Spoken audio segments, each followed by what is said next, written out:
तंत्र प्रयोगरू किपरि पाइबे मुक्ति आसंतु जानिबा।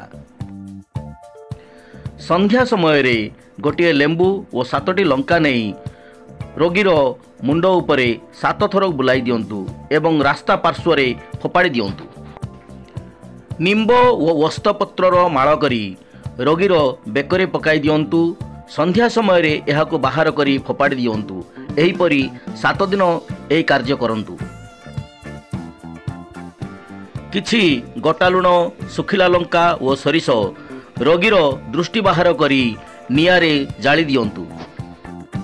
लेंबू और किछि कंचा लंकार माळटीए करी घरर दुआर रे बांधी दियंतु और शनिवार दिन एहाको काढ़ी रास्ता कड़े फोपाड़ी दियंतु।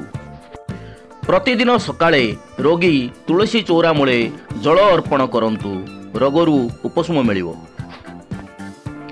प्रतिदिन संध्यारे धूपटीए देई हनुमानंकर बजरंगी बाण पाठ करंतु।